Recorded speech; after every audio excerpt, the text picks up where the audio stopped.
85. Jeffrey, pekik Jevian saat melihat sang anak terbaring dengan selang infus menancap di pergelangan tangannya.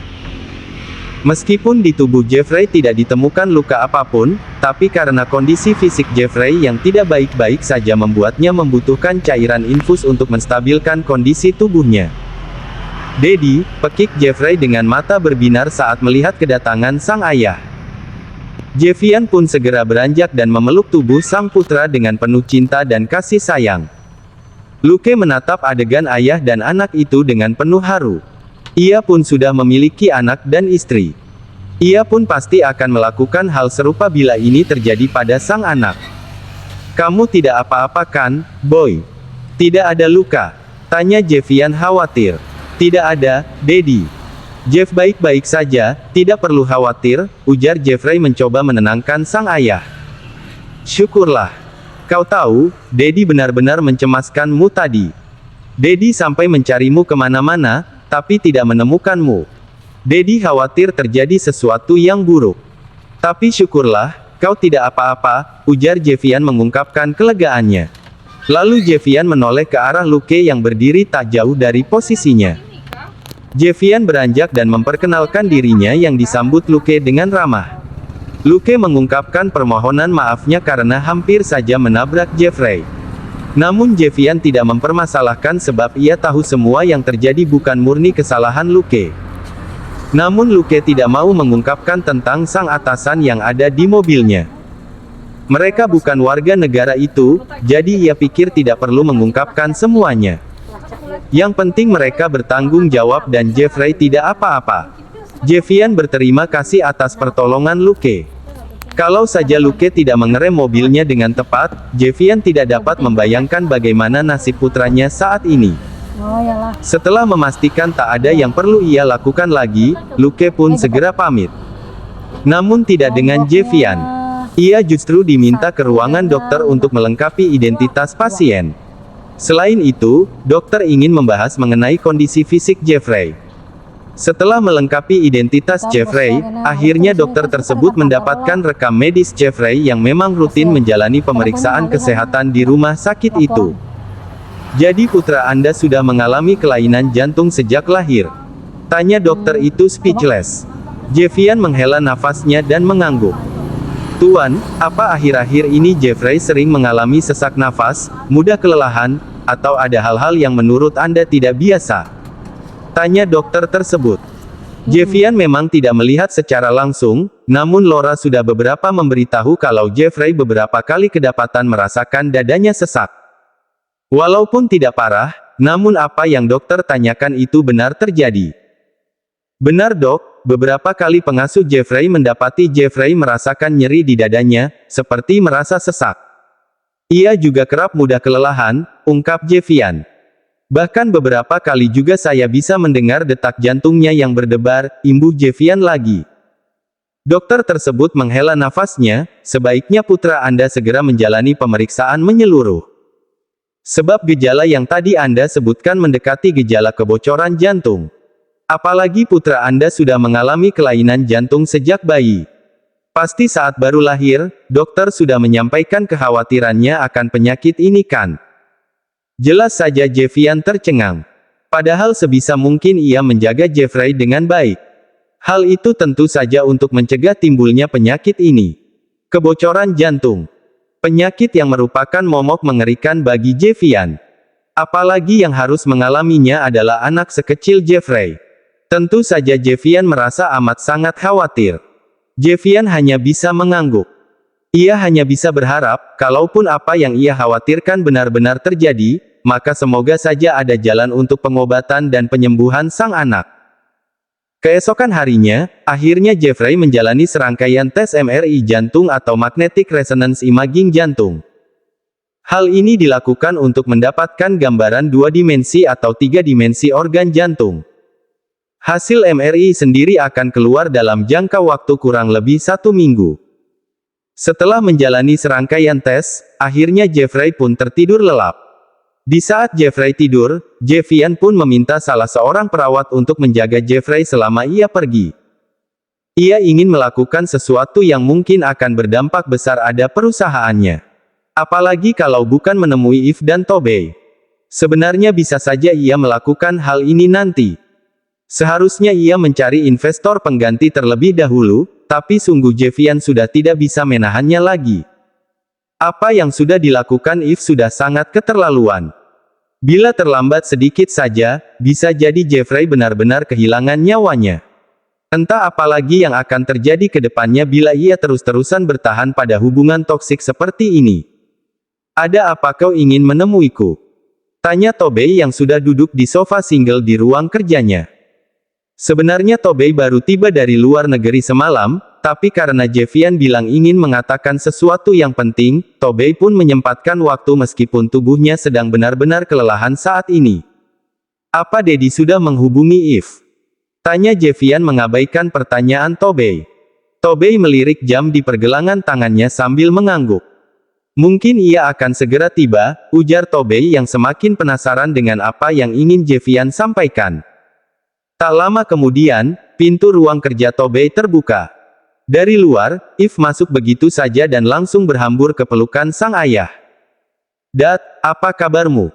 tanya If setelah melerai pelukan. "Sedikit kurang baik. Kesehatan Daddy sedikit terganggu akhir-akhir ini. Mungkin karena kelelahan.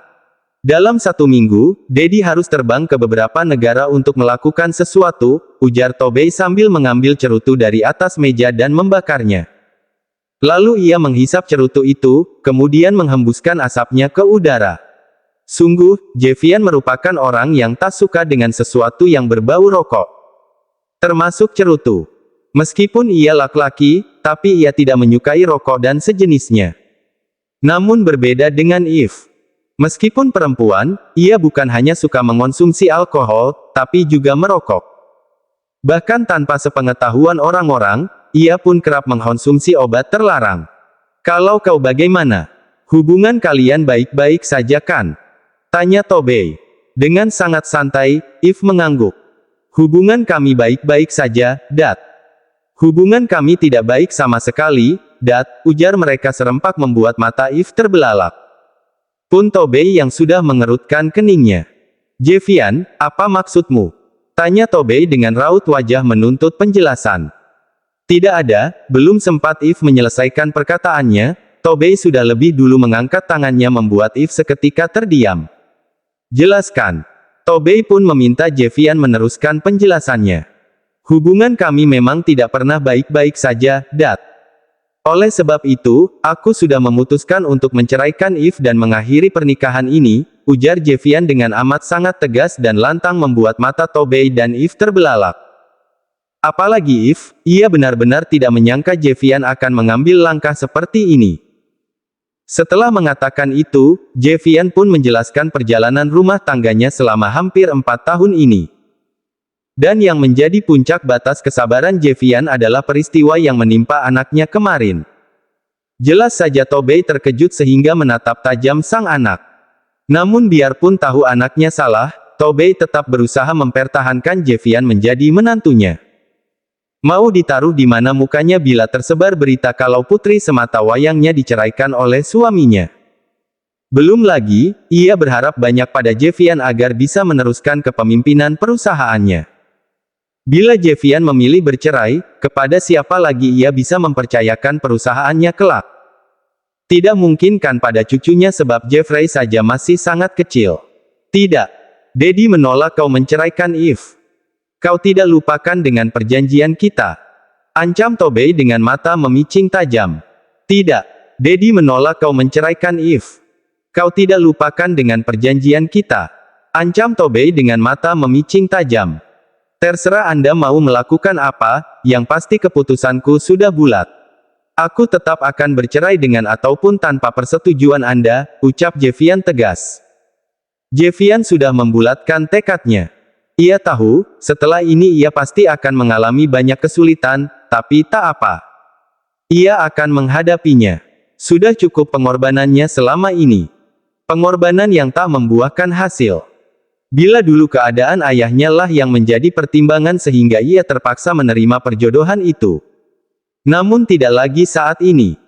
Sekarang tibalah saatnya ia membuat keputusan sendiri tanpa ada campur tangan orang lain. Entah apa yang Tobey katakan itu merupakan gertakan saja atau memang akan ia lakukan. Yang pasti, perjuangan sesungguhnya akan ia lakukan setelah ini. Semoga saja ia masih bisa menemukan jalan keluar bila mana Tobey benar-benar mempersulitnya dengan memutuskan hubungan kerjasama dan memintanya membayar denda sesuai kesepakatan yang jumlahnya tidak sedikit. Setelah mengatakan itu, Javian pun segera berdiri. Ia merapikan jasnya terlebih dahulu kemudian membungkukkan sedikit badannya sebagai penghormatan. Bagaimanapun Tobey saat ini masih berstatus sebagai mertuanya. Sudah sepantasnya ia menghormati laki-laki tersebut terlelap dari sikapnya yang arogan dan pantang ditolak keinginannya. Setelah itu, Javian pun segera beranjak dari sana meninggalkan ayah dan anak itu dengan pikiran masing-masing. Setelah melihat punggung Javian benar-benar berlalu, Tobey pun gegas berdiri dan sebuah tamparan pun mendarat di pipi Eve membuat perempuan itu terperangah sebab ini merupakan kali pertama ayahnya menamparnya. Plak! Dat, pekik Eve dengan tatapan nanar. Tamparan itu memang tidak begitu kuat sebab sebisa mungkin Tobey mengendalikan amarahnya. Namun tetap saja bagi Eve itu begitu menyakitkan. Apa? Kenapa? Kau tidak terima dengan apa yang Daddy lakukan? Hah? Jawab. Bentak Tobey dengan raut wajah penuh amarah. Eve menggerakkan giginya. Ia benar-benar kesal saat ini. Semua gara-gara anak itu.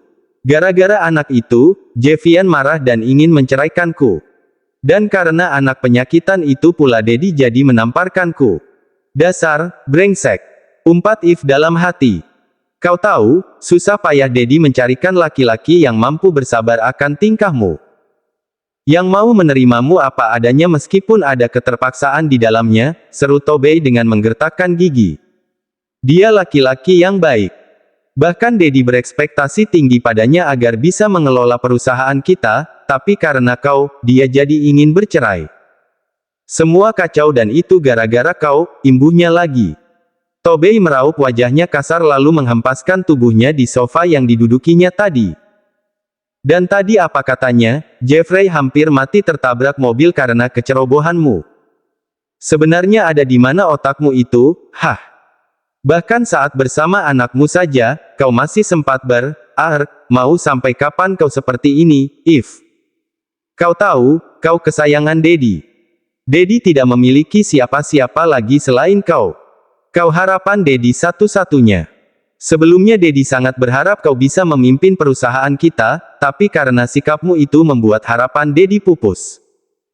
Lalu setelah Daddy berhasil mendapatkan laki-laki yang pantas untukmu, tapi kau malah menyia-nyiakannya. Kau justru lebih memilih jalan yang salah. Sampai kapan? Sampai kapan lagi? Kurang apa Daddy selama ini padamu? Semua Daddy lakukan. Semua Daddy berikan. Tapi, mengapa ini balasanmu? Ujar Tobey melemah. Eve yang melihat ayahnya seperti itu ikut tergugu. Ia tahu ia salah, tapi ia tidak bisa meninggalkan kebiasaannya. Pun, kekasihnya. Ya, Eve sebenarnya memiliki seorang kekasih. Dan inilah yang menjadi alasan terbesar Eve tidak bisa menerima Javian sepenuhnya. Ada hati yang harus ia jaga. Dat, panggil Eve seraya mendekat. Ia lantas memegang tangan sang ayah, namun dengan cepat Tobey menepisnya. Jangan panggil aku Daddy sebelum kau bisa mencegah perceraian itu terjadi.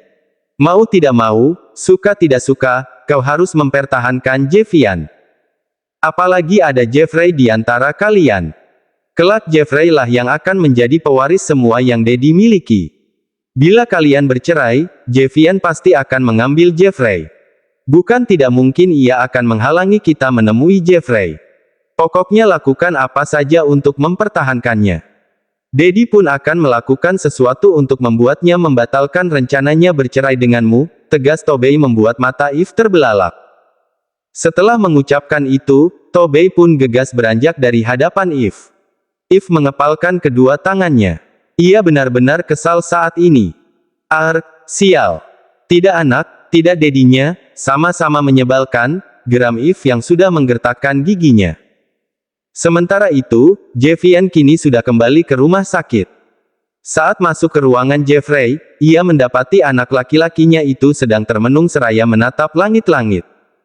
Di kursi samping ranjang, tampak perawat yang ia bayar untuk menjaga Jeffrey tertidur lelap. Mungkin ia sudah begitu kelelahan dan mengantuk sehingga tanpa sadar tertidur. "Daddy," pekik Jeffrey girang saat melihat kedatangan sang ayah. Sontak saja pekikannya membuat perawat tadi terperanjat dan refleks berdiri. Tuan, maaf, saya ketiduran," ujar perawat itu merasa bersalah. "Tidak apa," jawab Jeffian datar. Tak ada keramahan sedikit pun di wajahnya. Perawat tersebut seketika menggigil melihat ekspresi datar dan dingin Jeffian. "Silahkan keluar. Saya yang akan menjaga Jeffrey malam ini," imbuh Jeffian. Perawat tadi pun mengangguk seraya permisi dari hadapan Jeffian. Setelahnya, ia pun segera keluar dari ruangan yang memang sudah dingin awalnya dan menjadi semakin dingin setelah kedatangan Jeffian. Setelah memastikan perawat itu keluar, Jeffian pun segera mendekati Jeffrey dan memeluknya singkat. Setelahnya, ia pun melabuhkan kecupan lembut dan hangat di wajah mungil Jeffrey. "Daddy kemana tadi? Kenapa lama?" tanya Jeffrey dengan wajah polosnya. Jeffian lantas tersenyum sambil mengusap pipinya. "Kenapa memangnya, Jeff kangen Daddy." Jeffrey mengangguk. "Jeff kangen Daddy, tapi Jeff lebih kangen Mommy." "Mommy?" tanya Jeffian merasa heran. "Yes, Mommy. Tapi bukan Mommy Eve," ujar Jeffrey sambil menggelengkan kepalanya. "Kalau bukan Mommy Eve lantas Mommy siapa?" tanya Jeffian kebingungan. "Mommy A," Jeffrey mencoba mengingat-ingat. "Jeff lupa. Mommy yang Jeff maksud merupakan orang yang menyelamatkan Jeff, Dad. Uncel yang kemarin itu cuma sopirnya aja." Jelas saja, Jeffian terperangah tak percaya saat Jeffrey menerangkan mengenai kecelakaan yang menimpanya dan siapa yang menyelamatkannya. Jeffian pikir Luke adalah orang yang menyelamatkan putranya, tapi ternyata Luke hanyalah seorang sopir. Bagaimana ia tidak terkejut? Dan yang lebih mengejutkan putranya memanggil orang asing dengan panggilan, Mommy. Kenapa Jeff memanggilnya Mommy? Apa dia yang memintanya? No, Mommy tidak meminta Jeff memanggilnya Mommy. Tapi Jeff berinisiatif sendiri, soalnya Mommy sangat cantik dan baik, ujar Jeffrey seraya tersenyum lebar. Dalam hati, Jeffian benar-benar sedih. Sebegitu inginkah Jeffrey memiliki seorang ibu? Atau lebih tepatnya merasakan kasih sayang seorang ibu. Sampai-sampai anak laki-lakinya itu memanggil orang lain sebagai Mommy.